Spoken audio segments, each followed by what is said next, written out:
Okay, we have all been there. You've got a perfect manicure, you feel totally polished and put together, and then you feel it, that tiny, dreaded gap between your artificial nail and your natural one.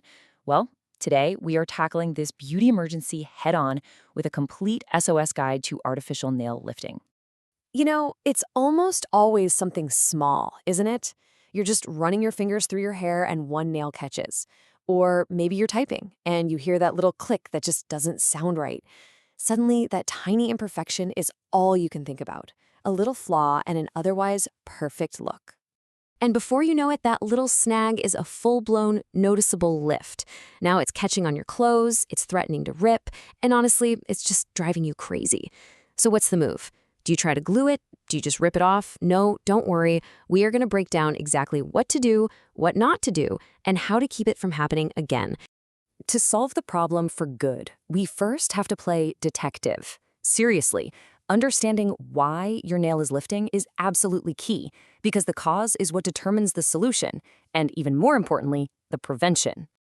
So here's our first major clue. Where is the lift happening? If it's starting right back at the cuticle, the problem almost certainly happened during prep. The bond failed right at the starting line. But if that lift is out at the tip, at the free edge, it's way more likely due to mechanical stress. You know, like using your nails as tools to open a soda can. You know, most lifts are an inside job. They start with the prep. The number one enemy of a long-lasting manicure, any oil or moisture left on the nail plate.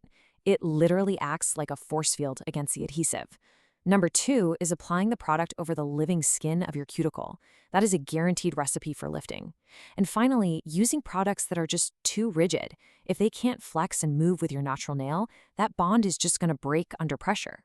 Now let's talk about the scariest thing that can happen when a nail lifts. You finally get it off and you see this strange greenish stain. It's super alarming, but listen, do not panic. We're going to demystify this right now so you know exactly what's going on and what to do about it. This is what's known as a Greenie. And let's be crystal clear about something. It is not a fungus. It's a stain caused by a very, very common bacteria called Pseudomonas. This little guy just happens to love the warm, damp, low-oxygen pocket that gets created between your natural nail and the lifted artificial one.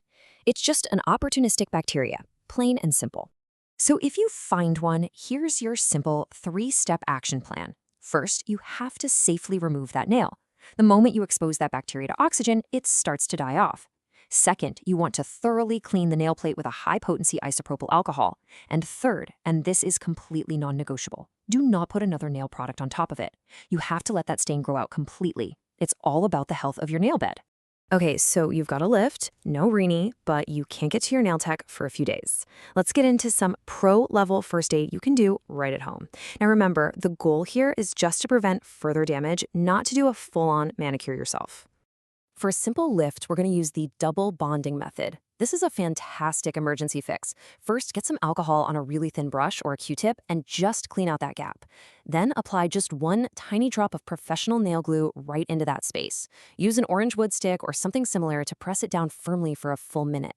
This reseals the bond and keeps moisture out until you can get a proper fix. All right, but what if you have a crack or a chip? This is where the silk wrap technique is a total lifesaver.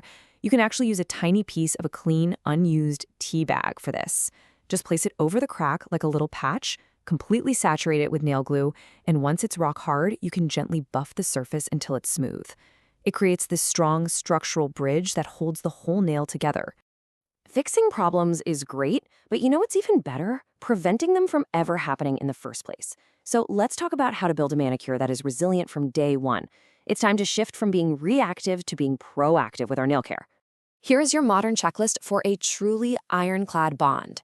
Ask your tech for a rubber base or a protein bond. These are incredible, flexible anchors that actually move with your nail. And use a jojoba-based cuticle oil daily. I know, it sounds weird, but it keeps the natural nail underneath flexible, which prevents it from pulling away from the rigid enhancement on top. And of course, always, always start a fresh application with a dehydrator and a pH balancing primer. That creates the perfect ultra-dry surface for bonding. So, while we all want our manicures to last as long as possible, sometimes the smartest and safest thing you can do is know when it's time to call it quits. A home repair can't fix everything, and pushing it too long can cause some real damage. So I want you to take a good, honest look at your hands. How do you actually know if your manicure has reached the end of its safe lifespan? Well, here are the telltale signs that mean it's time to book that professional removal appointment. Okay, if you've got lifting on 3 or more nails, that's not a fluke, that's a sign of widespread bond failure. If any single lift extends more than halfway down the nail, the risk of trapping moisture in there is just way too high.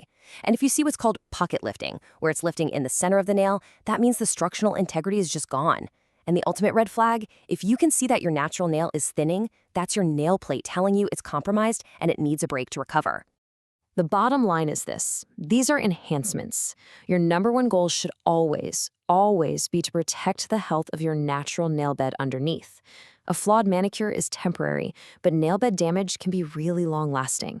So, I'll leave you with this question to think about. We see our nails as this amazing form of expression and fashion, right?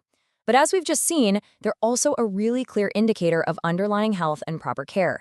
The ultimate goal really is to have both, a beautiful, creative manicure on a strong, healthy foundation.